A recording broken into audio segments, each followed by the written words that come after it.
Hello student, welcome back to my channel Compsi Geeta. Good afternoon everyone. Shivshankar, Bharti, Madhubala, Aaradhya, Nisha, Jain Singh, Sunita, Rajesh and Bharti. चलिए फिर class start करते हैं। आज आपका जो टॉपिक है DSSB फाइन आर्ट का पेपर हुआ था। PGT का पेपर जो 13 फ़रवरी को हुआ है, अभी अभी हुआ है, तो मतलब कल ही। तो बाकी है इसका पेपर का एनालिसिस करेंगे। इसमें क्वेश्चंस तो नहीं है लेकिन बहुत सारे जो हैं, तो मुझे कीर्ति ने भेजा था और तो किसी ने, देखो ये तो बता रहे कि हाँ हमारे पड़ोस में 3 लोगों ने दिया है पेपर, लेकिन ये नहीं कि पेपर के क्वेश्चंस को भेज दिया जाए, उनसे पूछ लिया जाए कि हाँ कौन कौन से पेपर थे। हाँ चलो अच्छी बात है, बाकी पेपर दिया था। चलो बाकी तो एक ही लोगों ने मुझे सेंड करा है, तो चलो एक ही बात करते हैं। तो पहला क्वेश्चन जो है, पहला ठीक है, जो पहला आया था इसी से रिलेटेड आया था कि हड़प्पा और मोहनजोदड़ो है वो किस युग का है, तो ये आपको बताना है। तो उसमें ऑप्शन थे, तो बताइएगा कौन से, अगर युग पूछा जाता है तो अगर कौन सा, वैसे तो ऑप्शन तो है नहीं यहाँ पर। तो यहाँ पर जो ऑप्शन उसने बताया है तो बिल्कुल जो है यहाँ पर कांस्य युग का हो जाएगा। ठीक है, किसका? कांस्य युग। तो ये यहाँ से ये क्वेश्चन आया था, तो ये ऑप्शन तो है। तो कांस्य का यहाँ सबसे पहले धातु का प्रयोग किया हुआ था, तो इसी को यहाँ पर तो कांस्य युग कहते हैं। ठीक है, तो ये हो गया। बाकी है दूसरा क्वेश्चन है, आगरा का ताजमहल का जो है कौन से मार्बल में बना है। तो बताइएगा आगरा का जो ताजमहल बना है वो कौन से मार्बल में बना है, बताइएगा। मार्बल तो पता ही होगा, चलिए बताइएगा, देखते हैं कौन स्टूडेंट बताता है। आगरा का ताजमहल संगमरमर से बना है। देखो यहाँ जो ऑप्शन था वो था मकराना मार्बल था, यानी कि मकराना मार्बल कहाँ से आता था, मकराना मार्बल कहाँ से आता है। तो मार्बल हो गया, पत्थर हो गया, ये जो आते हैं वो कहाँ से आते हैं, राजस्थान। तो राजस्थान से ये पत्थर आता था मकराना मार्बल, जो सफ़ेद संगमरमर, ठीक है, जो सफ़ेद संगमरमर है मकराना मार्बल जिसे कहते हैं। ये काफ़ी ज़्यादा एक्सपेंसिव होता है मकराना मार्बल। ठीक है, अच्छा अभी तो फॉर्म निकले ही नहीं है। अच्छा एग्ज़ाम भी हो गया, एग्ज़ाम था PGT का, एग्ज़ाम था PGT का, TGT का नहीं है, PGT का एग्ज़ाम हुआ था। ठीक है, तो बाकी नेक्स्ट है थर्ड नंबर, निहाल चंद की जो बनी ठनी जो है, इसका नाम मतलब किस नाम से और भी जाना जाता है, बताइएगा। तो बताइएगा निहाल चंद की बनी ठनी किस नाम से जाना जाता है। तो सभी ने आंसर दिया है, हाँ करारा मार्बल कहते हैं। वेरी गुड कीर्ति। हाँ चलिए बताइए, बाकी जो है राधा, राधा बनी ठनी, हाँ देखो ये क्वेश्चन तो खैर नहीं दिया होगा, तो यहाँ पे राधा तो नहीं पूछा गया था, एक ऑप्शन था, बाकी राधा बनी ठनी ये तो जानते ही हैं। तो बाकी है इसमें ऑप्शन था मोनालिसा। ठीक है, तो मोनालिसा का जो नाम दिया था वो किसने नाम दिया था, इसको भारत की मोनालिसा के नाम से भी जाना जाता है, बनी ठनी। तो ये जो नाम दिया था वो किसने दिया था, बताइए किसने दिया था। मोनालिसा, मोनालिसा सब बता रहे हैं, भारत की मोनालिसा कृपा, प्रमोद ने बताया है। वेरी गुड, बहुत बढ़िया। तो किसने दिया है, कृपाल सिंह शेखावत ने दिया था। ठीक है, ये क्वेश्चन इस पे आया था, इससे आप लोग की ये पता लग जाएगा कि हाँ किस टाइप का पैटर्न रहता है। तो तभी तो क्वेश्चन नंबर 4 है, मदर एंड चाइल्ड किसने बनाया है, या फिर बोल सकते हैं माता बा शिशु। तो माता बा शिशु को जो बनाने वाले हैं वो कौन है, और साथ साथ में इसका माध्यम भी बता दीजिएगा। बाकी ये तो बहुत फेमस है, तो यहाँ पर ऑप्शन है यामिनी राय। वेरी गुड, देखो ऐसे ही आ जाता आप लोग तो PGT का भी पेपर कर ले जाते। बस प्रॉब्लम तो ये आ जाती है कि क्वालिफिकेशन, सबसे बड़ी प्रॉब्लम ये है क्वालिफिकेशन। बाकी जो है आर्ट को लेकर बड़ी क्वालिफिकेशन के लिए बड़ा वो ज़्यादा रहता है। बाकी माध्यम सभी लोगों ने बता दिया है, टेम्परा है, बाकी माता और शिशु है, मदर एंड चाइल्ड बिल्कुल यामिनी राय हो जाएंगे। ठीक है, तो क्वेश्चन नंबर बढ़ते हैं 5 नंबर है, बंगाल का प्रवर्तक या जन्मदाता किसे माना गया है। तो बताइएगा इसका राइट आंसर कौन सा है। वैसे तो यहाँ पर घुमा फिरा के क्वेश्चन दिए थे, बाकी जो है कीर्ति ने बताया है, तो यहाँ पर घुमा फिरा के क्वेश्चन दिए थे, उसी का ही पेपर था, तो उसने इजी करके ही दिए हैं। वैसे तो घुमा फिरा के देते हैं, बस आपको क्वेश्चन पढ़ना है, जिसका पूरा पढ़ा होगा वो तो समझ जाएगा कि यहाँ पर किसकी बात कर रहा है। बहुत ही लंबे चौड़े क्वेश्चंस दिए जाते हैं वैसे भी उसमें DSSB में। बाकी अब A.N. टैगोर है। वेरी गुड, ये तो पता ही है, सभी को ही पता होगा। बाकी है क्वेश्चन नंबर 6 की तरफ बढ़ते हैं, मारू रागनी का चित्र पाया गया है, तो कहाँ पाया गया है। तो बताइएगा मारू रागनी का चित्र जो मिला है वो कहाँ से मिला है। देखो बिना ऑप्शन के आप लोग आंसर दे ही दे रहे हैं। तो मेवाड़ है Prince and Priyanka, Priyanka and Ritika. चलो बाकी देखो जोधपुर नहीं, देखो अगर यहाँ पर मारू रागनी है, मारू रागनी कहाँ से लिया गया है, ढोला मारू। तो ढोला मारू से लिया गया है। सबसे पहले जो बने थे वो कहाँ पर बने थे, ये तो मैं आप लोग को हर बार बताती हूँ कि सबसे पहले जो बने थे मेवाड़ में बने थे। ठीक है, ढोला मारू के जो चित्र बने थे वो सबसे पहले किसने, ढोला मारू का ही है ये, ढोला मारू से चित्र लिया गया है ये मारू रागनी का। ठीक है, ढोला मारू क्या है, एक ग्रंथ है। ठीक है, तो एक ग्रंथ है जिसे कवि कलोल ने लिखा है। बाकी जो है यहाँ का ये जो चित्र है मारू रागनी, तो सबसे पहले जो बना था मेवाड़ में ही बना था। अगर यहाँ पे सबसे अच्छे की बात करें, सबसे उत्कृष्ट की बात करें, तब आप कहेंगे जोधपुर, तब आप कह सकते हैं कि हाँ तब जोधपुर कह सकते हैं। 7 नंबर है कांगड़ा किस लिए प्रसिद्ध है। तो कांगड़ा किस लिए जाना जाता है, क्यों है इतना प्रसिद्ध, बताइएगा। तो आंसर बताइएगा, कांगड़ा किस लिए प्रसिद्ध है, क्यों इतना प्रसिद्ध है, सबसे ज़्यादा इसकी सबसे बड़ी विशेषता क्या है। वैसे तो कांगड़ा में प्रेम संबंधी चित्र बने हैं। बाकी हाँ रंगों के लिए जाना जाता है, रंगों का काव्य भी कहा जाता है। Very good. तो ये तो हो गया यहाँ पर ये क्वेश्चन। ठीक है, तो रंगों का काव्य कहा जाता है, रंगों के लिए जाना जाता है। बाकी यहाँ पर इंद्रधनुषीय रंगों का प्रयोग हुआ है। ठीक है, किसमें, इंद्रधनुषीय रंगों का प्रयोग हुआ है, किसमें, कांगड़ा में। बाकी क्वेश्चन नंबर 8 है, किस पाश्चात्य कलाकार ने क्ले में काम किया है। कौन सा ऐसा कलाकार है जिन्होंने क्ले में काम किया है, बताइएगा। 7 रंगों का है। अरे मैम, अरे ऑप्शन कहाँ से हो जाएंगे निशा, ये तो पेपर आया हुआ था और कीर्ति ने बड़ी मेहनत करके, है ना, दिन रात एक करके उसको लिखा है और फिर लिखने के बाद मुझे सेंड किया है। ठीक है, तो उसमें ऑप्शन कहाँ, पेपर नहीं मिलता है ना, पेपर नहीं मिलता है, ऑनलाइन पेपर होता है। अभी तो देखो पता नहीं 1 वीक लग जाए, पेपर आने में बहुत टाइम लगेगा। अच्छा कैसे बताएं, हाँ रौंदा देखो बता ही दिया, देखो कल्पना, श्रेयांशी, सभी लोगों ने तो बता दिया। देखो सपना, और ये देखो ऐसे ही बता सकते हैं, देखो रॉडिन हो जाएंगे, तो बिल्कुल रौंदा है या फिर रॉडिन कह सकते हैं इनको। तो रॉडिन है जो इन्होंने क्ले में काम किया है, देखो ऐसे करके बता सकते हैं। चित्त प्रसाद का माध्यम क्या है, तो बताइएगा चित्त प्रसाद का जो माध्यम है, तो इसका देखो माध्यम तो जितने भी कलाकारों के माध्यम है मैंने टोटल सभी करा दिए हैं। किसी का भी माध्यम है, एक वीडियो होगी आप लोग उसे ज़रूर देखिएगा, मैंने सिर्फ और सिर्फ कलाकार के माध्यम ही कराए हैं। ठीक है मैम, टीजीटी का कब तक होगा, टीजीटी का पेपर होगा मई या जून में होगा, अभी तो नहीं होने जा रहा है पेपर, मार्च में तो बिल्कुल भी नहीं होगा, अप्रैल तो बिल्कुल भी नहीं, मई जून जुलाई समझिए, जुलाई तक पेपर जाएगा DSSB TGT का। अभी आपके पास बहुत सारा टाइम है, मैं आप लोगों की तैयारी करवा दूंगी, बहुत अच्छी तैयारी करा दूंगी। तो बाकी देखो लीनो कट है, तो इसमें लीनो कट शायद नहीं था, मैंने तो पेपर दिया नहीं, तो यहाँ पर है लकड़ी था।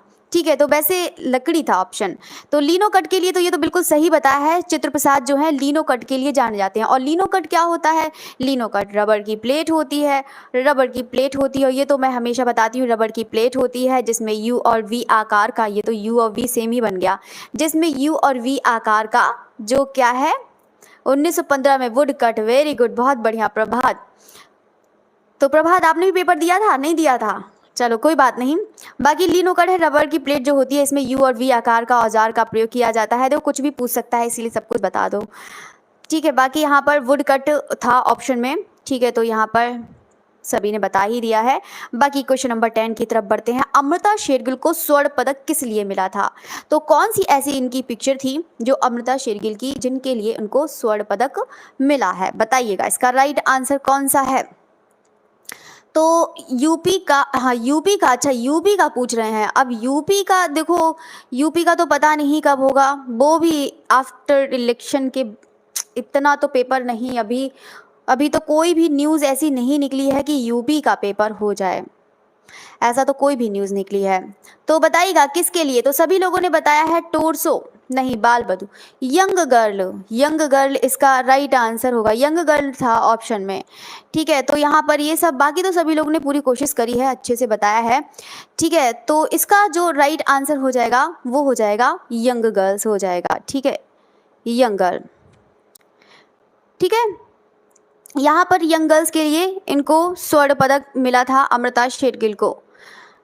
बाकी नेक्स्ट है सेरीग्राफी का प्रयोग होता है, तो बताइएगा सेरीग्राफी का जो प्रयोग होता है वो किस लिए होता है सेरिग्राफी में?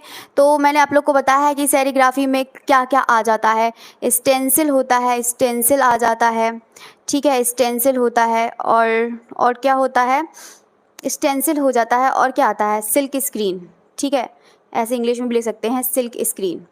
तो सिल्क स्क्रीन यही सब इनमें यूज़ होता है। अब यहाँ पर पूछा है कि क्या क्या यूज़ होता है सिल्क स्क्रीन में। देखो सिल्क स्क्रीन के लिए भी याद रखना कि कौन सा क्लोथ का प्रयोग हुआ जाता है, कौन कौन से इसमें औजार होते हैं, कौन कौन से किसका प्रयोग होता है। तो चलो बता देते हैं सेरीग्राफी। तो सेरीग्राफी आता है, ये छापा में आता है, ठीक है। तो बाकी जो प्रिंट किया जाता है एक माध्यम से दूसरे माध्यम में उसको ट्रांसफ़र कर दिया जाता है, तो यानी कि जो प्रिंट कर दिया जाता है वही छापा कहलाता है। बाकी सेरीग्राफी में क्या क्या प्रयोग होता है मैंने आप लोग को बताया है। स्क्यूजी का प्रयोग होता है, ठीक है। तो ये है सिल्क स्क्रीन क्लिप, हाँ तो ये है। बाकी चलो सभी लोगों ने बहुत ही सही बताया है। बाकी क्लोथ का प्रयोग किया जाता है सिल्क स्क्रीन में, तो बोल्टिंग क्लोथ का प्रयोग होता है बाकी वर्तमान में।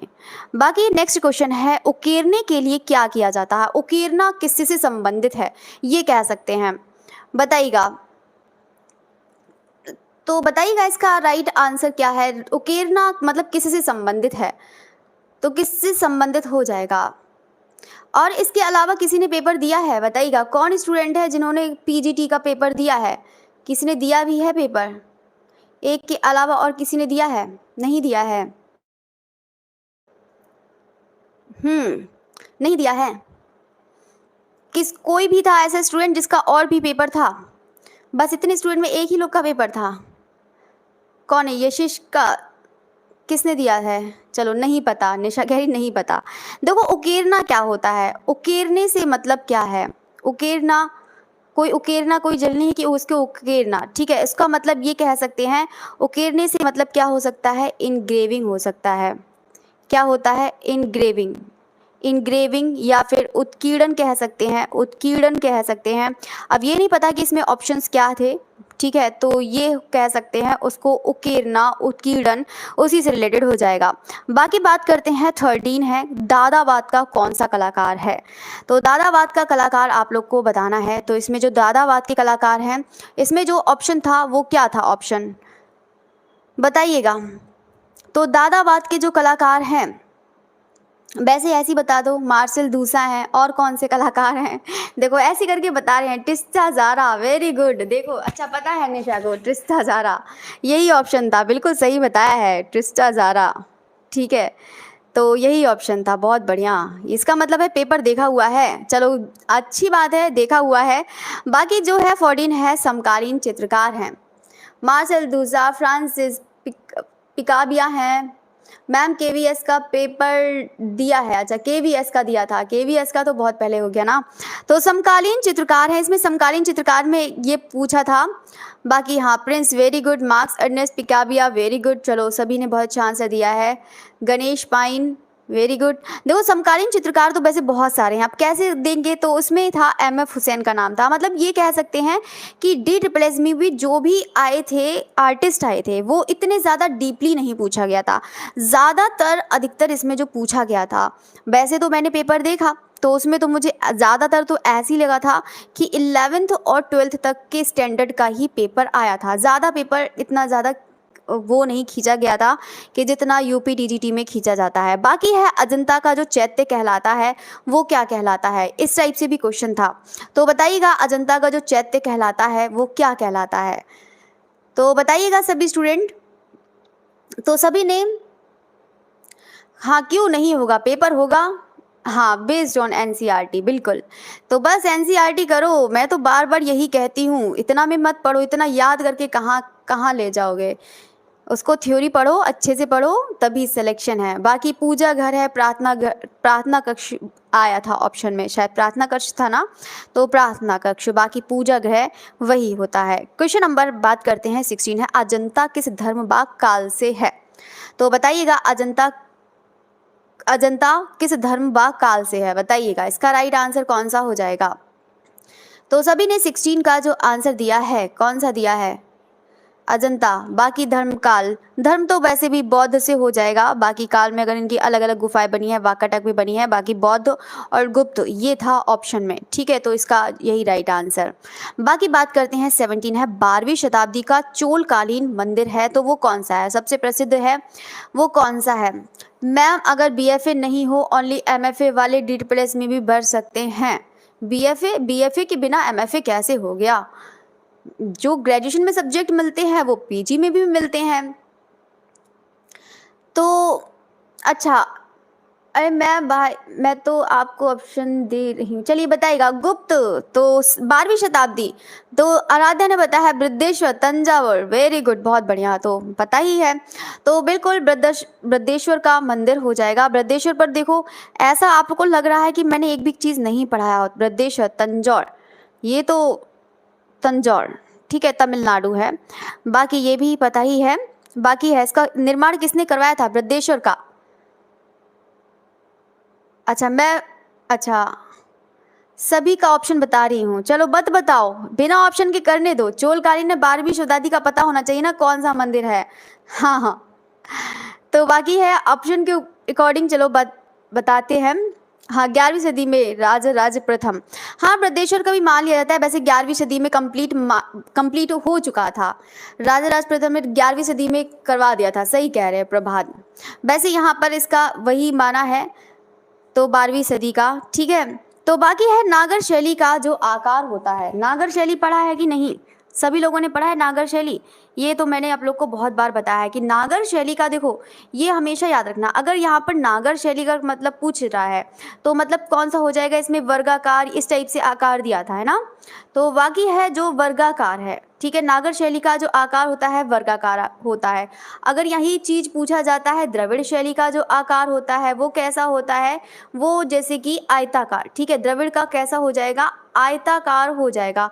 अगर यही चीज पूछा जाता है बेसर का कैसा होता है, तो बेसर का कैसा हो जाएगा, गोलाकार हो जाएगा, या फिर बोल सकते हैं गज पृष्ठाकार, इस टाइप से हो जाएगा, ठीक है। तो ये चीज रहे मंदिर, यानी कि जो इनकी शैली है, मंदिर बनाने की जो शैलियां थी वो 3 ही ज्यादा फेमस थी, नागर, द्रविड़, बेसर, ठीक है। तो ये इनका आकार है, तो यानी कि आकार कैसे है, अब ये नहीं कि ऊपर का आकार होता है, ये वर्गाकार, आयताकार, ये सब जो होता है, जो कुछ आप लोगों को पता है कि कुछ इस टाइप से मंदिर बने होते हैं, कुछ ऐसे बने होते हैं मंदिर, ये देखो दुर्गा मंदिर, ठीक है, ये जो कुछ इस टाइप से बने होते हैं मंदिर, ऐसे करके होते हैं, कुछ एकदम बिल्कुल रेक्टेंगल में बने होते हैं, जैसे कि आयताकार में बने होते हैं, ये द्रविड़ शैली वाले हो जाते हैं, ठीक है। और ये जैसे कि वर्गाकार होते हैं, तो वर्गाकार बिल्कुल एकदम चारों वर्गाकार ऐसा हो जाता है, वर्गाकार बिल्कुल ऐसे बना होता है, सब अलग अलग तरीके के बने होते हैं, ठीक है। तो ये नीचे का जो है जो जगती होती है उसी से पता लगाते हैं, ठीक है। तो ये कैसे कैसे बने हैं। बाकी बात करते हैं 19 है।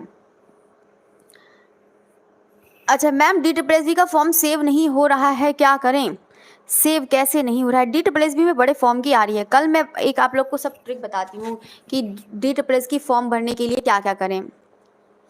तो बाकी बात करते हैं मंदिर के शिखर पर बनाया गया, इसमें ऑप्शन थे क्या क्या क्या थे, इसमें ऑप्शन थे मंदिर के, एक था जगती था, ठीक है, जगती था, और क्या था, जगमोहन था, जगमोहन, रंग मंडप, यही सा था, जगमोहन शायद था। बाकी जो है शिखर है, यहाँ पर ऑप्शन थे, और कौन कौन से थे, रंग मंडप भी था, रंग मंडप था, बाकी यही थे ऑप्शन। तो इसमें जो है मंदिर के शिखर पर जो बनाया जाता है, मतलब जो मंदिर के शिखर पर जो बनाया जाता है, वैसे शिखर पर तो बहुत सारी चीज़ें बनाई जाती हैं, जैसे मंदिर हो गया, मंदिर आप लोगों ने देखा है, मंदिर तो सभी लोगों ने देखा हुआ, मंदिर ये चीज़ होता है। अब जैसे कि यहाँ पर उरुश रंग भी बनाए जाते हैं, कभी कभी एग्जाम में आ जाता है, उरुश रंग जानते हैं ना, उरुश रंग इस टाइप से बने होते हैं, ऐसे करके बने होते हैं, उसको मतलब उसी पर ही शिखर पर ही उरुश रंग बने होते हैं। ये तो रहा ये चीज़, बाकी तो ये सब होगा नहीं, जगती जो सोपान, रंग मंडप, क्योंकि ये जो है मंदिर बनाने का वो है। बाकी आमलक भी होता है, हाँ सही कह रहे हैं, आमलक भी होता है, ठीक है, आमलक भी होता है, और क्या क्या होता है, खपुरी भी होता है कि नहीं, पढ़ रखा होगा आप लोगों ने। ये ऊपर जो बना होता है ये आयुध होता है, ठीक है, यही सब है। आप लोगों को पूरा स्ट्रक्चर एक बार और भी बता दूंगी। बाकी हाँ, अगर इसमें ऑप्शन था, अगर शिखर था तो शिखर होगा, क्योंकि मंदिर में जो बनाए जाते थे वो शिखर बनाए जाते थे, ठीक है। ऊंचे ऊंचे शिखर बनाए जाते थे। उरुश्रंग सबसे ज़्यादा क्वेश्चन पूछा जाता है कि मंदिर के शिखर पे क्या बनाए जाते हैं। बाकी बात करते हैं संथाल परिवार किसका है। ये तो आप लोगों ने पूरा इसमें तो बाकी तो पूरा माध्यम बता देंगे, कब बना है, किसने बनाया है, सब बता देंगे। ठीक है, बता देंगे कि नहीं? चलो बता ही देंगे, मुझे पता है। ठीक है, तो ये जो है वो किसका है? राम किंकर बैच का हो जाएगा। बाकी सभी को पता है सीमेंट धातु में बनाया है, धातु नहीं मतलब पदार्थ, तो राम किंकर बैच। तो बाकी बढ़ते हैं, क्वेश्चन नंबर 21 है, श्रम की विजय किसका है? श्रम की विजय किसका है? ऐसे ही था ना क्वेश्चन, पता नहीं, मैंने तो ऐसे ऐसे एक लाइन में लिख लिए हैं। बताइएगा, श्रम की विजय 1938 में राम किंकर बैच 427। वेरी गुड शर्मा, बहुत बढ़िया। देखो मुझे पता है ना, सब लोग एकदम से बता देंगे, एकदम देखते ही यहाँ से बता देंगे। चलो एक एक चीज़। एंड सपना, वेरी गुड। और बाकी है अब अभिषेक। तो बिल्कुल इसका जो है, यही तो मैं कह रही थी, मैंने कहा इतने सारे क्वेश्चन याद हो गए। तो बाकी श्रम की विजय जो है बिल्कुल डीपी राय का हो जाएगा, बाकी इसको भी पता है। ठीक है, बस यही देखो, ज़्यादातर ऑप्शन आर्टिस्ट ज़्यादा नहीं आए थे, ज़्यादातर तो क्योंकि ये पीजीटी का है। पीजीटी में क्या होता है, ज़्यादातर ग्राफिक का सबसे ज़्यादा आता है, पीजीटी का पेपर था। अभी तो आप लोगों का वो है, वो चारों लोग कौन से संथाल में थे? अच्छा, वो कौन से किस में, कौन से संथाल में थे, किस वाले में, ये वाले क्वेश्चन में पूछा जाता, श्रम की विजय। चलो बाकी यहाँ पर बता ही देंगे, जो भी है कुछ भी आएगा वो तो सब टिक लगा देंगे। बाकी है मोनालिसा पेंटिंग कहाँ पर संग्रहित है, ये आया था। चलिए बताइएगा, मोनालिसा की पेंटिंग कहाँ पर संग्रहित है। अब देखो जो पेपर देता है उसको तो अच्छी तरीके से। बाकी लुब्र संग्रहालय, देखो ऐसे ही बता सकते हैं, लुब्र संग्रहालय बिल्कुल हो जाएगा, लुब्र संग्रहालय म्यूजियम हो जाएगा, लुब्र संग्रहालय म्यूजियम हो जाएगा। ठीक है, तो बाकी ये हो गया। अब बढ़ते हैं, क्वेश्चन नंबर 23 है, 20वीं शताब्दी में ग्राफिक जो शुरू हुई थी, इसमें क्या क्या ऑप्शन थे?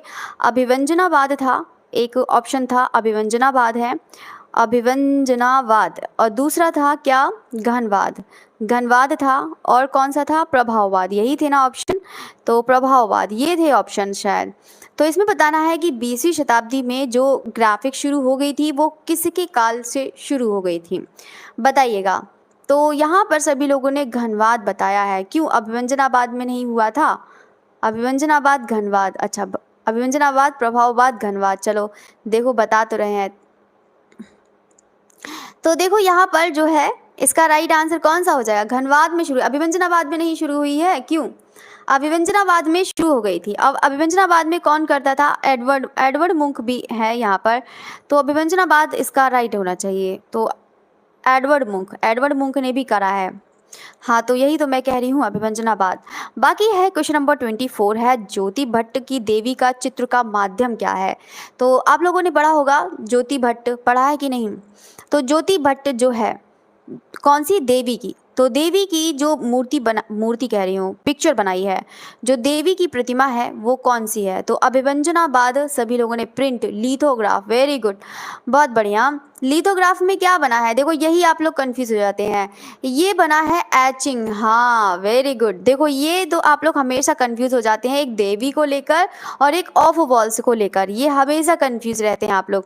देखो ज्योति भट्ट का देवी का जो पिक्चर बनाया है वो किस में बनाया है? एचिंग में। मैं बार बार यही चीज़ कहती हूँ कि आप जिसका गलत होता है उनके लिए बता रही हूँ, याद रखना, इसको एचिंग में बनाया है। बाकी ऑप्शन क्या था, क्यों? बाकी चलो बता देते हैं इसके बारे में, एचिंग में बनाया है। बाकी ज्योति भट्ट का ही है, ही लिखा ही है। बाकी ये जो है कौन सी प्लेट, अगर प्लेट की अगर बात करता है तो होता है ब्रॉस प्लेट। तो कौन सा? Bros plate. एचिंग नहीं दिया था, रेखांकन दिया था। अच्छा तो रेखांकन होगा, ठीक है, तो रेखांकन होगा क्योंकि इन एचिंग करके बनाया है, तो रेखांकन इसका राइट आंसर होगा। ठीक है, क्योंकि रेखांकन, क्योंकि ये एचिंग करा क्या जाता है? इनग्रेव किया जाता है, और रेखांकन करके ही किया जाता है, मतलब ये कह सकते हैं। और भी ऑप्शन होंगे, तो बाकी यहाँ पर जो सही था वो बताया है ना। चलो कीर्ति, वेरी गुड। बाकी है ब्रॉस प्लेट है, जो पीतल की प्लेट होती है, ठीक है, जिंक की प्लेट ये कह सकते हैं। तो जिंक की प्लेट पे यहाँ पर ब्रास, जिंक की प्लेट होती है, ब्रास प्लेट होती है, तो उसी पर एचिंग करके इन्होंने ये बनाया था। बाकी 1970 में बनाया था ये। बाकी ये कहाँ पर है? ये एनजीएमए में है। ये तो बिल्कुल आप लोग को तो ये जितने पॉइंट बताए हैं आप लोग तो इसको रट लो, एकदम रट लो, कुछ भी पूछा जाए तो बस रट लो जो भी है, ठीक है। हाँ, एचिंग क्या होता है? एचिंग होता है अम्लांकन होता है। अब अम्लांकन कैसे कराया जाता है? अम्लांकन जैसे कि कोई प्लेट होती है, अब प्लेट होती है उस पर अम्लांकन रेखा रेखा से इनग्रेव करा जाता है और फिर ये हमारी एसिड वाला बाथ टब है, फिर उसी में जाके इसको डुबो देते हैं। ये वाली जो प्लेट है उसी में जाके इसको डुबो दे देते हैं। जब डुबो देते हैं तो ये जो रेखांकन जो बनाया है रेखांकन बार से पतला पतला जो रेखा से डिज़ाइन बनाई है वो इसमें मतलब गहराई आ जाएगी। अब गहराई आ जाएगी तो फिर उसको प्रिंट कर लिया जाएगा, बस यही सेम होता है। और जहाँ जहाँ नहीं चाहिए, क्योंकि सारी प्लेट पर अगर गहराई हो जाएगी तो इसके लिए एक वार्निश का प्रयोग करते हैं। जहाँ जहाँ हमें नहीं चाहिए गहराई उसके लिए वार्निश का प्रयोग कर लेते हैं कि ताकि गहराई नहीं चाहिए, ठीक है। अच्छा, एसिड में डुबो देते हैं, बस याद रखो। अच्छा ये अच्छा है, हाँ बिल्कुल यही याद रखो, और क्या कैसी भी याद रखो। एचिंग अम्लांकन, अम्लांकन एसिड जो डुबो देते हैं, बस डुबो देते हैं। अजंता में मर्दासन राजकुमारी में क्या दर्शाया गया है? बताइएगा। करुण रस दर्शाया गया है। गुफा संख्या 16 सुधीर, वेरी गुड। और 26 गुफा, वो 26 अजंता, अच्छा क्वेश्चन नंबर है 16 में क्या है? क्रुद्ध, करुण, हाँ अच्छा करुण लिख रहे हैं, चलो सही लिखा है मृत्यु। हाँ इसमें ऑप्शन था मृत्यु था, ठीक है मृत्यु था। देखो ये जो थी मर्दासन राजकुमारी, अब मर्दासन राजकुमारी ये कौन है?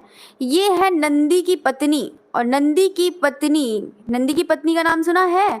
नंदी की पत्नी, ये थी नंदी की पत्नी थी मर्दासन राजकुमारी। अब क्या था कि इनकी बढ़ने जैसी हालत थी। अब वो कैसी हालत थी?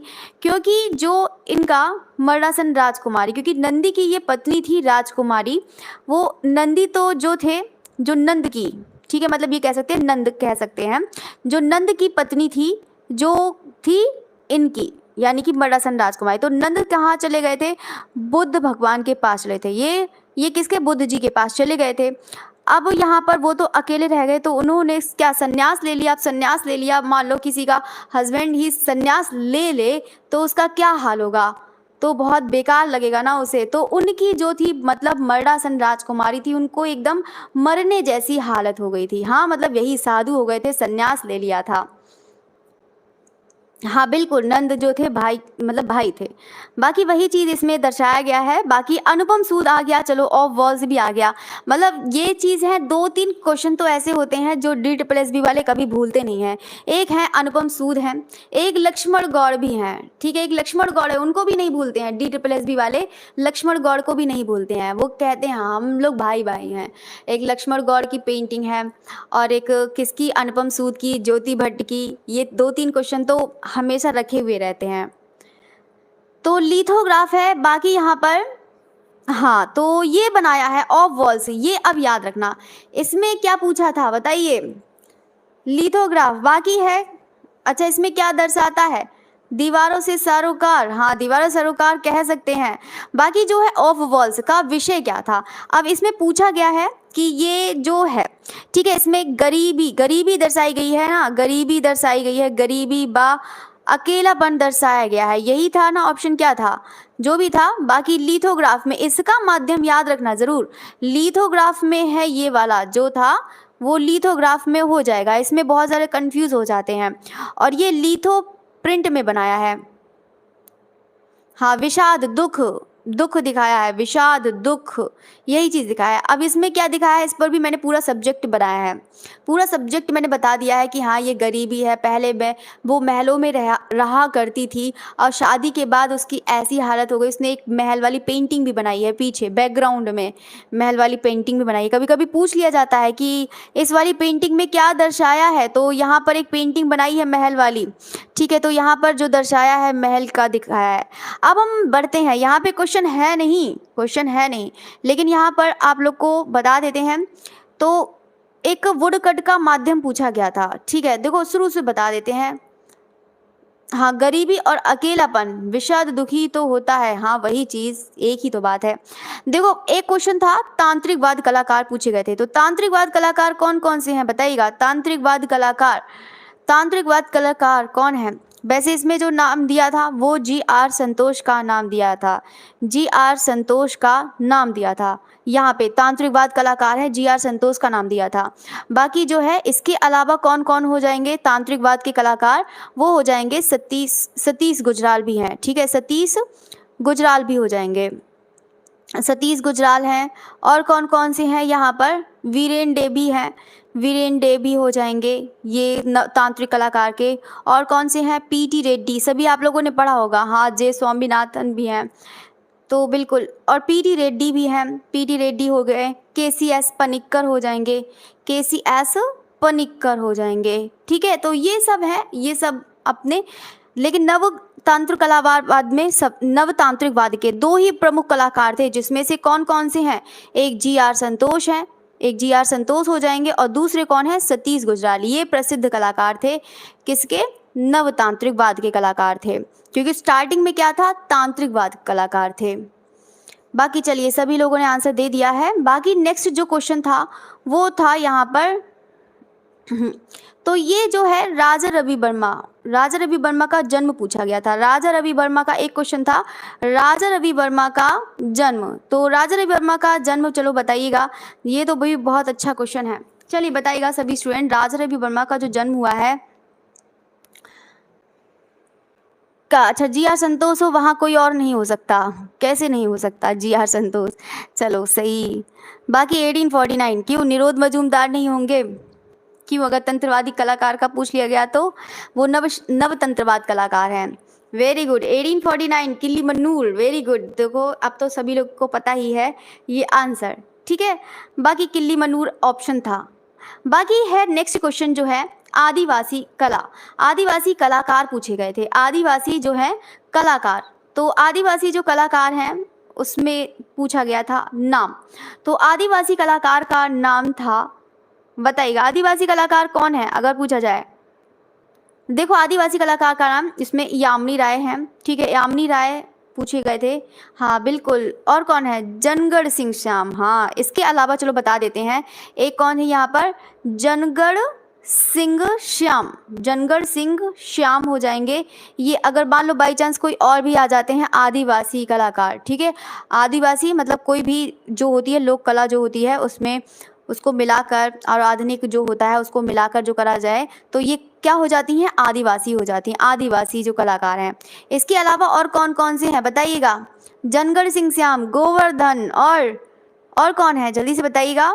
भूरी बाई नहीं है, आदिवासी बहुत, इनका तो बहुत बार पूछा जाता है, आदिवासी कलाकार भूरी बाई हैं, भूरी बाई भी हैं यहाँ पर, ठीक है, आदिवासी कलाकार याद रखना। एक भज्जू श्याम भी है, भज्जू श्याम, ये इसको भी मैं लिखवा दूंगी, जितने भी आदिवासी कलाकार हैं उसकी पूरी लिस्ट बनवा देती हूँ आप लोग को, उससे मुझे बस एक बार रिमाइंड करा देना, इसकी पूरी आदिवासी जितने भी कलाकार हैं सबको करवा देते हैं। इंडियन सोसाइटी कह रही हूँ, इंडियन सोसाइटी, हाँ यही था, Indian society of oriental art की स्थापना, जल्दी से बताइएगा तो कौन है, Indian society of oriental art का ये पूछा गया था एग्जाम में, ओरिएंटल आर्ट की स्थापना तो 1907, वेरी गुड, 1907 में किसने करी है। तो बाकी देखो यहाँ पे जी.एन. टैगोर का नाम नहीं था, जी.एन. टैगोर का नाम नहीं था, तो ए.एन. टैगोर, तो जी.एन. टैगोर का। अब अगर आ जाए कभी बाई चांस एग्जाम में आ जाए कि यहाँ पर, हाँ बिल्कुल सही, वेरी गुड लेखिका, अगर मान लो बाई चांस, हाँ कोलकाता में, वेरी गुड, आराध्या अंबिका, चलो सभी लोगों ने बता दिया है। अगर बाई चांस आ जाए DSSB में Indian society of oriental art की स्थापना, तो अब तो यहाँ पे जी.एन. टैगोर भी आना, तभी ए.एन. टैगोर ही लाना। वैसे तो ऑप्शन में अधिकतर DSSB वाले ए.एन. टैगोर को ही समझते हैं कि हाँ ए.एन. टैगोर ही इसका राइट आंसर है, ठीक है। तो चलिए बाकी है, यहाँ पर ऑप्शन में नहीं था ना जी.एन. नहीं था। बाकी ये तो हो गया। नेक्स्ट देखते हैं, नेक्स्ट है यहाँ पर कि 15वीं शताब्दी में जैन शैली में किस प्रकार के चित्र बने, बताइएगा। 15वीं शताब्दी में जैन शैली में जो बने हैं वो किस तरीके की बने हैं, जैन शैली में किस प्रकार के चित्र बने हैं, तो बताइएगा किस प्रकार के चित्र, मतलब सबसे ज़्यादा जो है प्रयोग किस में होने लगा, बताइएगा। हाँ बिल्कुल, तो बताइएगा तो चलो यहाँ पर हाँ कागज का हाँ ये भी है, कागज पर बढ़ने लगे। 15वीं शताब्दी में यही था कि इसमें जो ऑप्शन थे, पहला ऑप्शन था कि स्वर्ण रंगों का प्रयोग होने लगा, स्वर्ण रंगों का प्रयोग होने लगा, या फिर भीड़ भाड़ वाले चित्र बनने लगे थे। ये था ऑप्शन, भीड़ भाड़ वाले दृश्य। बताइएगा कौन से हैं। तो भीड़ भाड़ वाले होंगे, या फिर स्वर्ण रंगों का प्रयोग होने लगा, स्वर्ण रंग तथा भीड़ भाड़ के चित्र, ये बताए। अच्छा ये बताना है, इसमें से स्वर्ण रंगों का ही हो जाएगा, ठीक है।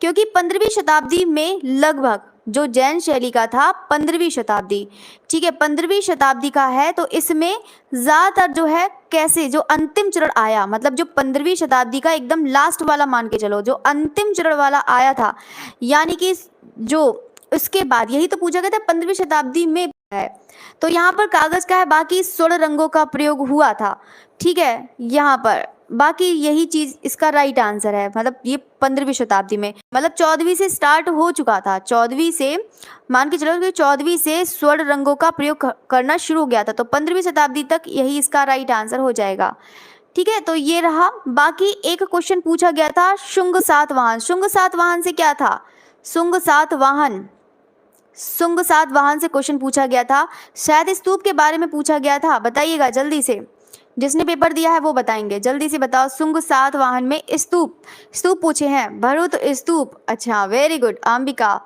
बाकी हाँ सांची स्तूप पूछा गया था, अच्छा कौन बता रहा है, अमरावती। भरुत स्तूप होगा तब, अच्छा तब भरुत स्तूप होगा। हाँ तो यहाँ पर देखो सातवाहन काल के तो उसमें जो बने थे वो तो तोरण द्वार बने थे, सांची में बने थे, ठीक है। अगर यहाँ पर बात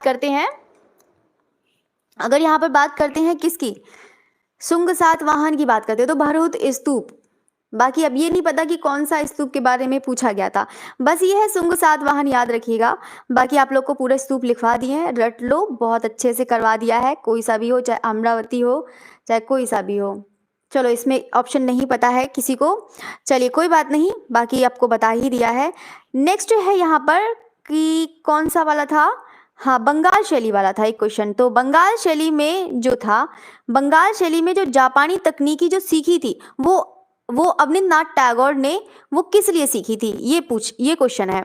तो बंगाल शैली के कलाकार A.N. टैगोर, ये ऐसे करके कर लो, अलग से घुमा लो। सांची के तोड़ द्वार शुंग काल में, शुरुआत मौर्य काल में, हाँ बिल्कुल बहुत बढ़िया भारती। चलिए बंगाल शैली जो है मतलब A.N. टैगोर, तो A.N. टैगोर ने जो सीखी थी कौन सी, जापानी तकनीक, तो वो किस लिए सीखी थी, जापानी तकनीक है।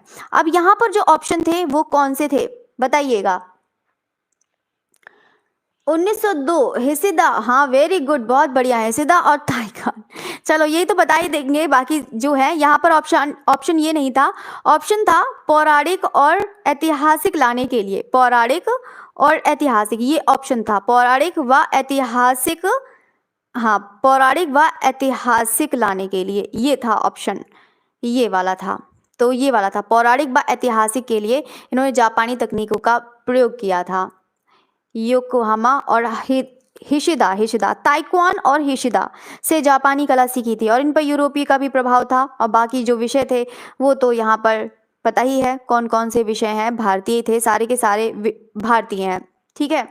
तो अब हम बढ़ते जो है यहाँ पर, ये बस और भी क्वेश्चन थे, चलो कोई बात नहीं। बाकी है यहाँ पर एक विनोद बिहारी मुखर्जी का पूछा गया था। तो विनोद बिहारी मुखर्जी ने जो है मतलब इनको नेपाल सरकार ने विनोद बिहारी मुखर्जी, तो विनोद बिहारी मुखर्जी पर एक क्वेश्चन था, चलो जल्दी से बताओ, कीर्ति बताएंगी। विनोद बिहारी मुखर्जी, यहाँ से लिख भी नहीं आता है, विनोद बिहारी मुखर्जी ने क्या था यहाँ पर क्वेश्चन। बाकी है नेपाल सरकार से रिलेटेड क्वेश्चन था, नेपाल सरकार द्वारा इनको सलाहकार नियुक्त किया था। और ये भी बता देते हैं कि 1949 में, चलो ऐसे ही पूरा बता देते हैं इनके बारे में ही, विनोद बिहारी मुखर्जी के बारे में। तो 1949 में इन्होंने जब कला भवन छोड़ा था, क्या छोड़ा था, कला भवन छोड़ा था इन्होंने, किसने, विनोद बिहारी मुखर्जी ने जब कला भवन छोड़ा था, तब इनको नेपाल सरकार ने, ठीक है, मतलब कहाँ पे, काठमांडू में। तो नेपाल सरकार ने काठमांडू में, ये भी लिख लो चाहे तो, काठमांडू में, ठीक है, काठमांडू में नेपाल सरकार ने इनको क्यूरेटर के रूप में शामिल किया था, क्यूरेटर के रूप में क्यूरेटर के रूप में शामिल किया था। बस जो मैं बोल रही हूँ बस यही चीज़ लिख लो।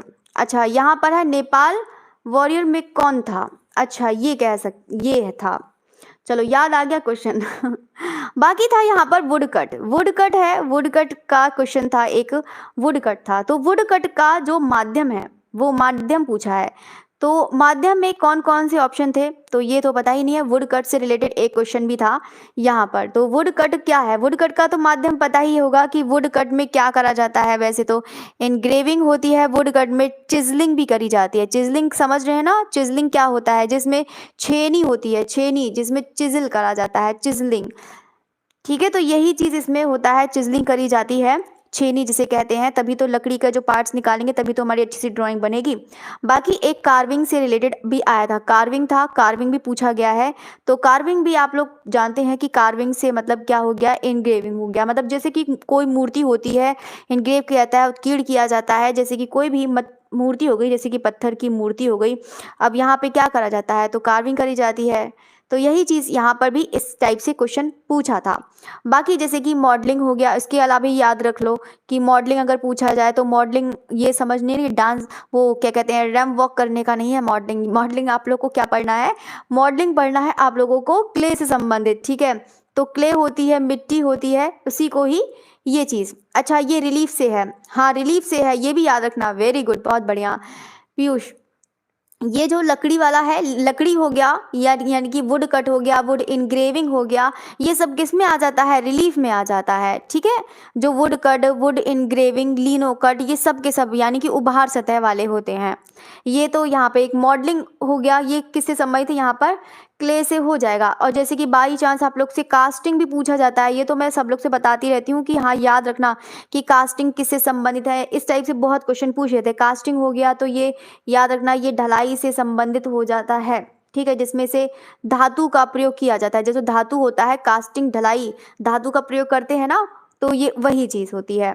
ठीक है, बाकी बात करते हैं, एक नेक्स्ट क्वेश्चन था, घनवाद का जन्मदाता। घनवाद का जो जन्मदाता है वो कौन है? बताइएगा, घनवाद का जन्मदाता बताइएगा, घनवाद का जन्मदाता कौन है? जल्दी से बताइएगा, देखते हैं कौन स्टूडेंट बताता है घनवाद का जन्मदाता। और सबसे पहले जो बात करते हैं, अच्छा मैम जी, कुडुम काडम में लकड़ी से होता है। हाँ, कुडुम काडम लकड़ी से होता है, वही कुडुम काडम तो नाम दिया है, बाकी यही है कट कट करके।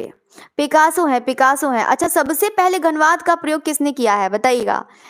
नहीं, वेस्टर्न में पूछा है इसमें क्वेश्चन, रानी सही दिया है, वेरी गुड।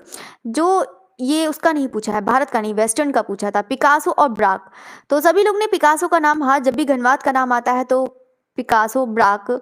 हाँ वेरी गुड, शमा ने बहुत अच्छा आंसर दिया है, बहुत बढ़िया। तो जो है सबसे पहले, और शकीला ने आंसर दिया है, वेरी गुड, बहुत बढ़िया। एंड भाग्यश्री और प्रियंका, वेरी गुड। देखो सबसे पहले अगर घनवाद का जन्मदाता है वो कौन है? पिकासो है। पिकासो का सबसे पहले नाम आता है, फिर जाके जॉर्ज ब्राक का नाम आता है। जॉर्ज ब्राक है तो ये कोलाज के ये है आविष्कार करता है। बाकी अगर हम बात करते हैं, सबसे पहले घनवाद का जो प्रयोग किया था वो किसने किया था? किसने किया था? पॉल सेजान ने किया था। ठीक है, सबसे पहले, क्योंकि यहाँ पर सेजान ये नहीं थे कि घनवाद के ही कलाकार थे, बस ये है कि पॉल सेजान जो है, इनके सबसे पहले ठोस आकृति जो बनाई थी, जो मतलब 3D में बनाई थी, बस सबसे पहले सेजान ने बनाई थी, फिर सेजान से यहाँ पर प्रभावित हुए, तब जाके। बाकी यहाँ पर है नेक्स्ट जो था, वुड कट तकनीक पूछी गई थी। हाँ अच्छा, वुड कट इसमें पूछी गई थी, दूसरे वाले में वुड कट तकनीक पूछी गई थी, वो कैसी है? तो ये अभी आप लोगों ने बता ही दिया है। तो जो रिलीफ है, ठीक है, वो कैसी है? रिलीफ है, तो ये आप लोगों ने बता ही दिया है। ठीक है, तो ये है। और बाकी शायद क्या पूछा गया था? चार मीनार का, चार मीनार पूछा गया है, चार मीनार। बाकी जो है गोल गुम्बद, ठीक है, ये चीज़ है गोल गुम्बद, ये पूछा गया था। कहाँ पर था ये नहीं पता कि ये क्या पूछा गया था। चार मीनार के बारे में पूछा गया है और गोल गुम्बज के बारे में पूछा गया था। तो चार मीनार और गोल गुम्बज के बारे में पूछा गया था यहाँ से। ठीक है, तो बाकी हैदराबाद, हाँ सही है, चार मीनार हैदराबाद। बाकी यही क्वेश्चन थे। और भी कोई क्वेश्चन था तो बताओ जल्दी से, किसी को पता है जल्दी से बताओ। अगर कोई पेपर, और कोई नहीं पेपर देकर आया है, बस इतने ही से। बाकी तो जितने भी क्वेश्चन थे वो सब आप लोग को बता ही दिए हैं जितना था। और कौन सा क्वेश्चन था? कौन पेपर? चार मीनार गोल गुम्बद को क्या कहते हैं? अच्छा, चार मीनार गोल गुम्बद को, तो गोल गुम्बद तो चलो बता दो फिर, गोल गुम्बद को क्या कहते हैं बताइएगा। गोल गुम्बद चार मीनार, देखो अच्छा ये कहते हैं, अगर यहाँ पर गोल गुम्बद कहाँ पर है, गोल गुम्बद, चलो ऐसे करके बता देते हैं, गोल गुम्बद, गोल गुम्बद क्या है, गोल गुम्बद क्या है, ये एक क्या है, मकबरा है, ये है, ये पूछा गया था। चलो बता देते हैं, ये एक क्या है, गोल गुम्बद क्या है, मकबरा है। ठीक है, जिसका और किसका मकबरा है ये भी याद रखना, आदिल शाह का। किसका मकबरा हो जाएगा, आदिल शाह का मकबरा है। और बिल्कुल सही, वेरी गुड, आदिल शाह, ये मकबरा हो जाएगा गोल गुम्बद। ठीक है, बस यही क्वेश्चन और पूछे गए थे, तो बताओ किसी को याद है, बाकी तो चलो एक ही लोग, चलो अच्छी बात है। बाकी आप लोग भी पेपर दिया करो और मुझे सेंड कर दिया करो कि कौन कौन से हैं कौन कौन से नहीं। अच्छा, एक और पूछा गया था, एक शायद कौन सा, किसका पूछा गया, अनुपात का सिद्धांत, अच्छा अनुपात सिद्धांत ये पूछा गया था। अनुपात सिद्धांत किसका है, जल्दी से बताइएगा, अनुपात सिद्धांत जल्दी से बताइएगा, अनुपात। अच्छा, गोल गुम्बद आदिल शाह का बीजापुर में, हाँ जल्दी से बताइएगा। हाँ, पेपर तो अच्छा लगा, हाँ चलो फिर, पेपर अच्छा लगा, ये तो पेपर तो अच्छा है, लेकिन जब वो घुमा फिरा के दे तो वही क्वेश्चन गलत हो जाते हैं। लेकिन आप लोगों ने इतना पढ़ लिया है तो आप लोग का गलत नहीं जाएगा। बस ग्राफिक तो पीजीटी का है, इसलिए ग्राफिक ज़्यादा आएगा, लेकिन DSSB TGT का पेपर है, तो इंडियन आर्ट बहुत ज़्यादा आएगी। इंडियन आर्ट तो बहुत अच्छे से डीपली पढ़िएगा, तभी आप लोग के अच्छे मार्क्स ले पाएंगे। ठीक है, यूनान, यूक्लिड, वेरी गुड, बहुत बढ़िया, तो यूक्लिड है, यही क्वेश्चन एक आया था, तो बढ़िया है। बाकी है यहाँ पर, कृष्ण के अधिक चित्र किस में बने थे। ठीक है, कृष्ण के जो चित्र बने हैं सबसे ज़्यादा, कृष्ण के जो चित्र बने हैं सबसे ज़्यादा कौन से में बने हैं, सबसे अधिक किस में बने हैं, जल्दी से बताइएगा, देखते हैं कौन स्टूडेंट बताता है। चलिए रानी, ग्रुप में जोड़ लो, अभी तो ग्रुप में कोई भी हलचल नहीं हो रही है, अभी ग्रुप में हलचल होगी, जब हलचल होगी तो बहुत तेज़ी से होगी, अभी तो कुछ थोड़ा सा स्लो पड़ा है। मैम आपने कहा था कि NCERT की क्लास लगाएंगी, सपना आर्टिस्ट, अरे सपना को याद है, अरे अगर क्लास कल 7 बजे ना चले तो मुझसे पढ़ना छोड़ देना। इतनी बड़ी, देखो इतना बड़ा चैलेंज दे दिया मैंने, अगर 7 बजे ना चले तो सोच लेना कि मैम झूठ बोलती हैं, मैम सब लोग को पागल बनाती हैं। अगर कल क्लास ना चले, कल NCERT की ज़रूर क्लास आएगी 7 बजे, 7 बजे तो 7 बजे, ठीक है।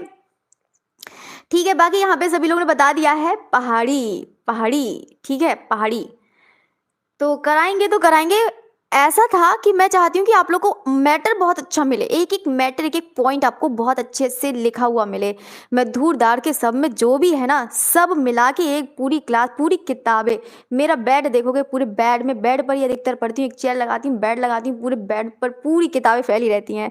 इस बुक से मैटर उठाओ, उस बुक से मैटर उठाओ, सबको मिक्स करके लिख देती हूँ। और आपका NCERT भी पूरा कंप्लीट, और प्लस उससे रिलेटेड जो भी वो भी है वो भी कंप्लीट हो जाएगा, ठीक है। तो बाकी यही चीज़, हाँ ठीक है। और कौन सा था, अच्छा बसोहली शैली वाला था, बसोहली, एक बसोहली शैली वाला भी था, ठीक है। बसोहली शैली में जो कृष्ण विद गोपीज वाला है, बसोहली शैली में कृष्ण विद गोपीज में क्या दिखाया गया है, कृष्ण विद गोपीज ये है। तो कृष्ण विद गोपीज में क्या दिखाया गया है, इसमें सब्जेक्ट में ये चीज़ पूछा गया है चित्र में कि कृष्ण विद गोपीज में क्या दिखाया है, ठीक है। का फॉर्म फिल्म में एक्सेप्ट नहीं कर रहा है, चलो यहाँ पे TGT आर्ट वाला, चलो ये एक्सेप्ट नहीं कर रहा है, रजिस्ट्रेशन हो गया है, टेलीग्राम में ऐड की है मैम, हाँ टेलीग्राम में ऐड करे हैं। तो इसमें क्या दिखाया गया है, इसमें है इजी वाले कुछ ही क्वेश्चन होते हैं, बाकी सब हार्ड घुमाकर बड़े बड़े होते हैं क्वेश्चन, पूछते हैं इजी, याद थे मैम, बिल्कुल 100 क्वेश्चन थे, अभी तो 100 क्वेश्चन हुए भी नहीं है, सोचो 100 क्वेश्चंस थे, और 100 में से 20 या 20 होंगे या 10 होंगे जिसमें आया था पेडागॉजी है, तो पेडागॉजी से रिलेटेड क्वेश्चंस आए थे, 20 आए थे या 10 आए थे, तो ठीक है इसका पता नहीं है कि कितने आए थे, तो बाकी इतने आते हैं, ठीक है। तो बाकी जो है मतलब ये मान के चलो 80 क्वेश्चन थे वो ड्राइंग से थे, अभी तो कितने क्वेश्चन हुए, 40 भी नहीं हुए हैं, 45 भी नहीं हुए हैं। कृष्णा बार गोपी उनके वेलकम कर रही हैं, अच्छा इसमें क्या दिखाया था ऑप्शन में ये लिखा था, क्या लिखा था कि बड़ी बड़ी आंखों को दिखाया गया है, मतलब इस वाले चित्र में बड़ी बड़ी आंखें दिखाई गई हैं, जो बड़ी बड़ी आंखों को दर्शाया गया है गोपियों के साथ जो भी है चित्र में, या फिर यथार्थवादी दिखाया गया है, ये आपको क्वेश्चन बताना है। तो बड़ी बड़ी आंखें का दर्शाना इसमें है या फिर यथार्थवादी को दर्शाया गया है, बताइएगा। मैम DSSB में सीटेट भी चाहिए TGT आर्ट के लिए, किसने कहा? ऐसा नहीं है, पता नहीं कैसे। फॉर्म भरने वाले की गलती है। पहले तो अगर मान लो बाई चांस किसी का फॉर्म फिल नहीं हो पा रहा है, अगर 10th का भी नहीं ले रहा है, तो आप लोग 10th की मार्कशीट में 0 ज़रूर लगाइएगा। कभी कभी एक्सेप्ट नहीं करता है, 10th की मार्कशीट भी नहीं करता है, तो 0 ज़रूर लगा लेना, ठीक है। अगर पहले से 0 है तो 0 को हटा देना अगर 2 0 हैं 10th की मार्कशीट के। गोपियों को डरा रही थी क्या? अच्छा, ये देखो पीयूष कह रही है गोपियों को डरा रही थी। हाँ, गोपियों को डरा रही थी, बड़ी बड़ी आंखों से डरा रही थी, मनमोहित कर रही थी बड़ी बड़ी आंखों से, है ना। बाकी चलो सभी का आंसर है। बाकी पाल शैली का आया था, बाकी जो है पाल शैली का रिलेटेड आया था कि पाल शैली के शायद विषय पूछे गए थे, विषय पूछे गए थे, ठीक है। पाल शैली के विषय पूछे गए थे, और कुछ है बताइए। बाकी जितना भी था वो सब आप लोग को बना दिया है, इससे ज़्यादा बाकी आप लोग खुद ही देख सकते हैं, खुद ही इसका ऑब्जर्वेशन कर सकते हैं कि पेपर कैसे आया था। पेपर इतना ज़्यादा डीपली नहीं, डीपली पूछा जाता है, बहुत ही ज़्यादा ऐसे करके पूछा जाता है, क्योंकि ये स्टैंडर्ड लेवल पर पेपर होता है ये। और एक भी फैक्चुअल क्वेश्चन आपसे एक भी नहीं पूछेगा, इसमें एक भी नहीं पूछ देगा। ये तो इजी वाले थे, क्योंकि इजी वाले माइंड में रह जाते हैं, तो वही बता दिए। यहाँ पे तो पूरे 80 क्वेश्चन थे, अभी तो आधे क्वेश्चन रह गए हैं। तो पेपर आएगा, देखते हैं कैसा पेपर था कैसा नहीं था पेपर। पीजीटी का जब भी आएगा तो उसको कराते हैं। बाकी आपकी क्लास यहीं पर फिनिश होती है। अगर आपको जो देखो, और बाकी जो है सभी स्टूडेंट, पहले बता रही हूँ, DSSB वाले ध्यान से सुनो, मेरे वाले स्टूडेंट ध्यान से सुनो, ठीक है। किसी को कुछ बताना नहीं है, कुछ बताना नहीं है, बस चुपके चुपके से पढ़ लो NCERT सब लोग किसी से मत कहो, बस चुपके चुपके से पढ़ लो NCERT, किसी को बताओ मत कि यहाँ NCERT इंपॉर्टेंट है। बस आप लोग जानो कि हाँ NCERT इंपॉर्टेंट है DSSB के लिए। मैं पहली बता रही हूँ, DSSB को बिल्कुल बहुत इंपॉर्टेंट है, और किसी को मत बताना, और किसी को बताना नहीं है, बस खुद पढ़ लो और पेपर अच्छे से कराना बस, और सिलेक्शन ले आना। मैं कहती नहीं हूँ कि सबको बताओ, चलो मत बताना। बाकी जो है NCERT पढ़ो, मैं बार बार यही कहती हूँ। और देखो जब आपको NCERT कराऊंगी और आप लोग पढ़ेंगे, तब आप लोग को बाकी पढ़ा दीजिए मैम। प्रियंका, प्रियंका हाँ पढ़ा तो दिया है, बाकी फर्स्ट चैप्टर तो खैर आएगा नहीं। प्रागैतिहासिक काल, प्रागैतिहासिक काल तो आएगा नहीं, आपके सिलेबस में प्रागैतिहासिक काल नहीं है। लेकिन यूपी टीजीटी वाले ध्यान से सुनो, ये मत सोचना कि यूपी टीजीटी वालों का नहीं है। यूपी टीजीटी वाले भी ध्यान से सुनिएगा, यूपी टीजीटी वालों के लिए भी बहुत इंपॉर्टेंट है NCERT। ये है पावर है, ये NCERT की पावर है। कोई सा भी एग्जाम हो, कंपटीशन के लिए सबसे पहले आता है ना नाम, तो NCERT का नाम आता है, ठीक है। तो यूपी टीजीटी के लिए भी NCERT बहुत है। वो तो प्रागैतिहासिक जितना भी पढ़ाया है इसको एकदम खूब सारा पढ़ लो, ठीक है। 10th और 12th की, 11th और 12th की, 11th और 12th की, ठीक है। तो बाकी चलिए आपकी क्लास यहाँ पर फाइनली फिनिश हुई, ठीक है। फिर कल मिलते हैं 2 बजे मॉक टेस्ट के साथ, और ज़्यादा क्वेश्चन कराएंगे नहीं, 125 क्वेश्चन बहुत ज़्यादा हो जाते हैं और आप लोग बोर भी हो जाते हैं। मैं सोचती हूँ कि 60 क्वेश्चन आपको डिटेल्स के साथ करा लिया जाए, ताकि इससे ज़्यादा कन्फ्यूज़न भी ना हो, क्योंकि बहुत ज़्यादा कन्फ्यूज़न भी हो जा रही है। 60 क्वेश्चन जितना भी है डिटेल्स में करा दिया जाए। क्या आप लोग एग्री हैं इस बात से? जल्दी से बताइए। ऐसा कर देंगे, 125 क्वेश्चन होते हैं, 125 को आधे आधे में करा लेते हैं, तो ज़्यादा अच्छा रहेगा कि ताकि 60 क्वेश्चन हो जाए, कि 60 क्वेश्चन को डिटेल्स में करा दें, तब ऐसे आपके नोट्स भी बन जाएंगे और आपको डिटेल्स में तैयार भी हो जाएगा। नहीं तो आप लोग को 125 डिटेल्स में कराते जाएंगे तो 2-2.5 घंटा तो बिल्कुल बोर हो जाएंगे, कोई मतलब है नहीं। तो यही चीज़ है मैम। अब तो 2023 वाली यूथ भी ओल्ड हो गई होगी। हाँ बिल्कुल, 2023 वाली तो कम से कम 3-4 बार तो करा ही चुके हैं उसको, वो तो ओल्ड हो गई, ऑटोमेटिक ओल्ड हो गई है, वो तो बहुत बार करा लिया है। बाकी चलो कोई बात नहीं, उसको जितना चाहो कम से कम 10-50 बार पढ़ लो, ठीक है। वो बेस्ट है बुक, सबसे अच्छी बुक है, सबसे ज़्यादा अच्छी बुक। अगर किसी को पढ़ना है, एकदम बहुत डीपली पढ़ना है, यूथ की बुक खरीदो और उसको इतनी बार पढ़ो, कम से कम 50 बार पढ़ लो, 50 बार पढ़ सकते हैं। पहली बार में कितना घंटा लगेगा? पहली बार जब यूथ पढ़ेंगे तो मुझे लगता है कि आप लोग को 2 मंथ लगेगा पढ़ने में, पूरा कंप्लीट 2 मंथ लग जाएगा, क्योंकि 2 मंथ में तो मैंने भी प्रैक्टिस सेट कराया है 2 मंथ में। फिर उसके बाद जब पढ़ेंगे तो आप लोग को 1 मंथ लगेगा।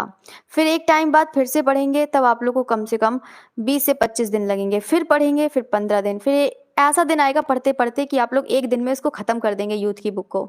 ऐसा होता है। ठीक है, चलिए ओके, थैंक यू एवरीवन। बाकी फिर मिलते हैं कल 2 बजे मिलते हैं, और शाम को एनसीईआरटी का टॉपिक कराएंगे, मोस्ट इम्पोर्टेंट है, जिसका नाम है सैंडव सभ्यता, सिंधु घाटी की कला है। तो यहाँ पर उसकी कला देखेंगे कैसा है कैसा नहीं। मैम चैप्टर वाइज कराना, और मैम एनसीईआरटी कब से होगी? पीयूष कल से होगी, कल है, कल तो पक्का आप लोग का जो है वो डाल दिया जाएगा पेपर, मतलब जो है एनसीईआरटी, ठीक है। और बहुत अच्छा सा मैंने लिखा है, बहुत अच्छा, आप लोग को बहुत अच्छा लगेगा, जो उसको भी नहीं भी है उसको भी। चलिए ओके, थैंक यू एवरीवन। बाकी सभी स्टूडेंट जाते जाते कम से कम लाइक तो कर दो।